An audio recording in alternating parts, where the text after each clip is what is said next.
Bonjour à toutes et à tous, bienvenue sur Foot Normand, c'est l'heure de votre débrief du lundi, le débrief 100% National 3. On revient dans quelques instants sur les faits marquants de la 5e journée de la saison, notamment le choc au sommet entre le FC Saint-Lô et le FC Dieppe, mais aussi le défi important proposé à l'US Alençon sur le terrain de l'AF Virois. Vous saurez tout, ou presque, de tout ce qui a émaillé les terrains de notre belle Normandie lors de ce week-end de compétition. Impossible de ne pas commencer ce débrief par le gros coup du week-end. Celui-ci a été réalisé par nul autre que le CMS Wassel sur la pelouse de la réserve de Queville-Rouen Métropole.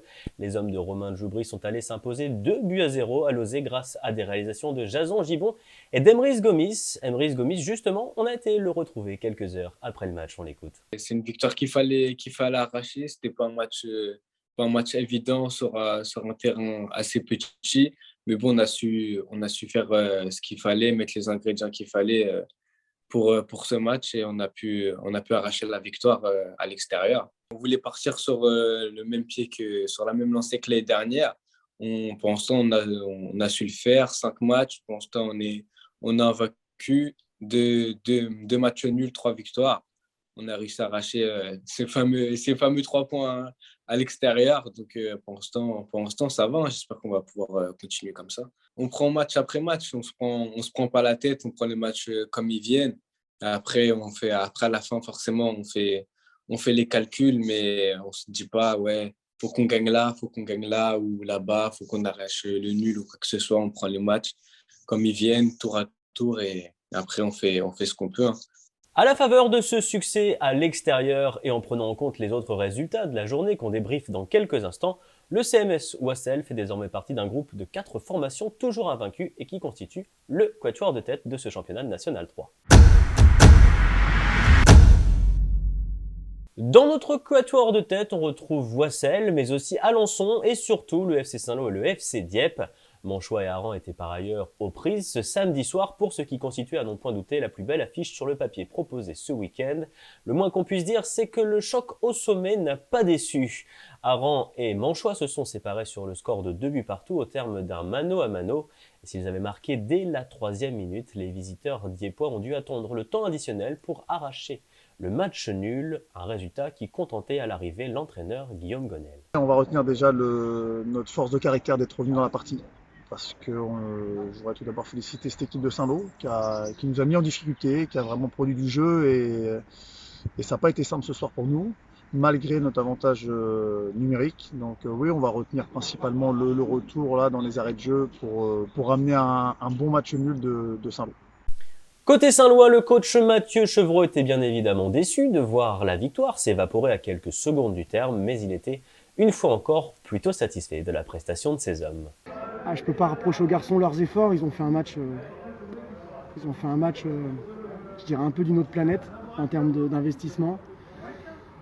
C'est dommage de prendre ce but sur les 2 dernières minutes, cruel d'ailleurs. Alors je ne sais pas si hors-jeu, pas hors-jeu, mais à la limite c'est pas mon problème, on l'a pris, c'est passé, mais le sentiment est très très mitigé.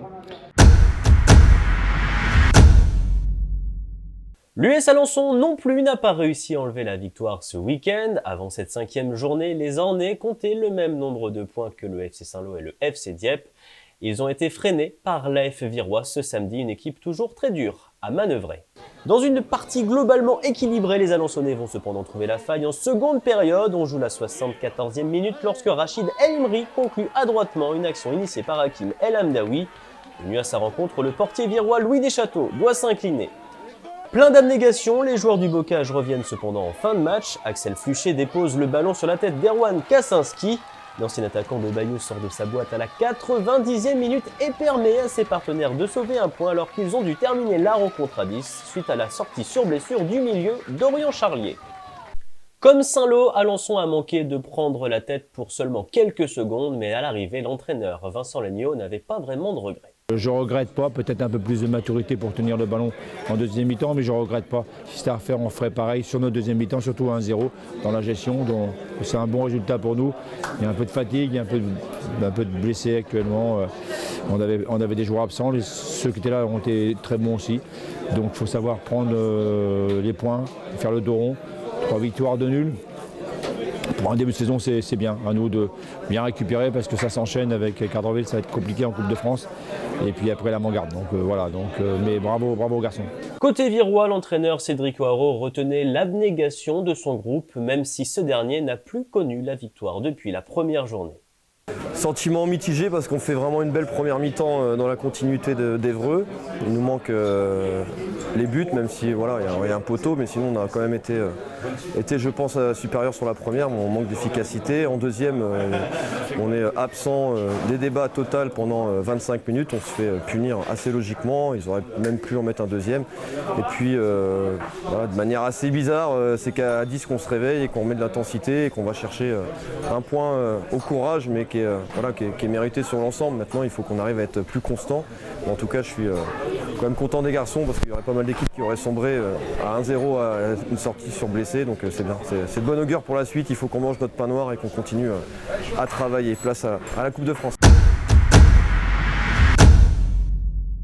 Dans l'actualité du football normand, ce week-end, la déroute de l'US Avranches en national face au Red Star sur le score de 6-0 n'a échappé à personne. Fort heureusement pour le club de la baie du Mont-Saint-Michel, sa réserve a redonné un peu de baume au cœur à tout le monde en réussissant une belle partie contre le Bayeux FC samedi soir.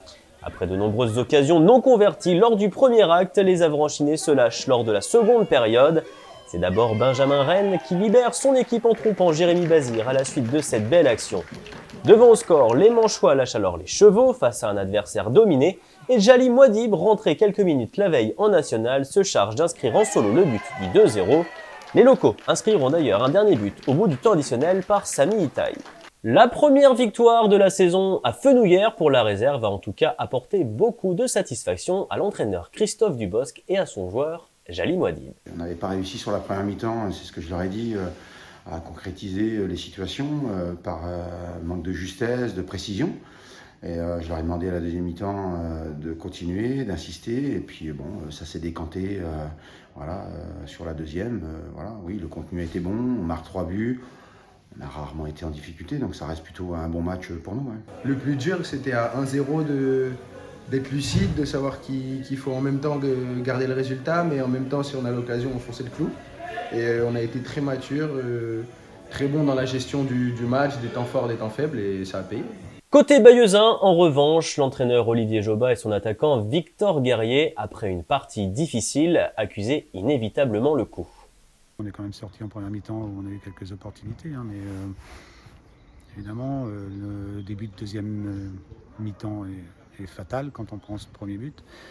Et puis, la défaite reste rude puisqu'on prend 2 buts sur la fin. Et on s'est senti malgré tout impuissant pour pouvoir revenir, même si 2 ou 3 coups de pied arrêtés en fin de match nous ont laissé espérer. On est déçus ce soir, on est déçus parce que on est rentré à la mi-temps avec des prétentions. On pensait on arrivait quand même à quitter l'équipe d'Avranches à la première mi-temps, donc on avait envie de repartir ce soir avec quelque chose d'ici. Puis du coup c'est pas le cas, donc forcément déçus. Après 4 matchs sans réussite, la 5e fut la bonne pour l'AS Cherbourg et Romilly Pont-Saint-Pierre. Les joueurs du Cotentin ont décroché leur premier succès de la saison, un score large 3-0 face à Dives Cabourg. De leur côté, les joueurs de Grégory Legros ont été chercher une victoire au courage contre la réserve du Havre grâce notamment à un certain Mathieu Duhamel. L'attaquant vétéran de 37 ans a joué un bien mauvais tour à son ancienne équipe. C'est en effet lui qui convertit sur penalty l'unique but de la partie. 5 matchs de championnat n'ont pour l'heure pas permis à la réserve du club doyen de s'imposer. Et ce n'est pas faute d'avoir essayé. Les actions et notamment cette tentative lumineuse d'Imad Abdelli qui atterrit sur la barre n'ont pas voulu payer aux grandes dames du coach Michael Lebailly. Je pense que les joueurs ont affiché un état d'esprit plutôt positif avec l'envie de remporter ce match. Et j'ai plutôt l'idée qu'ils ont tout tenté. Voilà.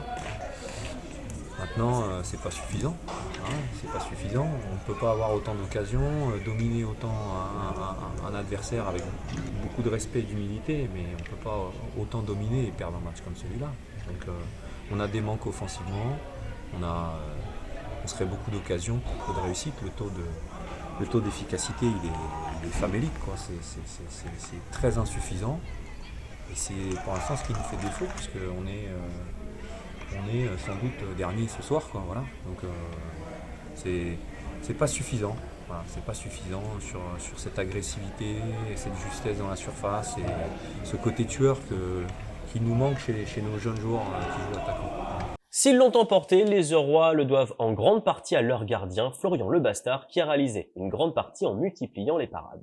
Gros match de la part de toute l'équipe, on a été quand même pas mal dominé dans le jeu, mais on a su répondre dans l'impact. Donc voilà, quand on n'est pas capable de bien jouer, on répond par d'autres armes. Et puis aujourd'hui, c'est ce qu'on a fait. J'ai fait une bonne prestation, mais la victoire, elle est pour toute l'équipe et pas seulement pour moi. Une prestation à confirmer avec la réception de Cherbourg la semaine prochaine, enfin dans 2 semaines. Et des gros points. Ouais, exactement. Ouais. Oui, parce que si on gagne aujourd'hui et que la semaine prochaine, on n'est pas capable de prendre encore des points, on bonifie pas la victoire et on restera encore dans le fond du classement, à douter peut-être encore. Donc là c'est vraiment important qu'on se lance une série et voilà, là on va être en pleine confiance et je pense qu'on va faire encore un gros match. C'est donc dans une vraie effusion de joie que les joueurs du RPFC ont célébré cette première victoire de la saison. Une scène qu'on a retrouvée à 300 km de là dans le vestiaire cherbourgeois. La vérité, il va glisse-couille. Même si on a raté des passes, on a raté des trucs, on a été là chercher. Et Romy, c'est ça les gars, c'est la guerre. Et il faut faire toujours plus. Aujourd'hui, il n'y avait pas de Le Havre, il n'y avait pas de... Ici, c'est Romy, les frères. Eh oui, la colère.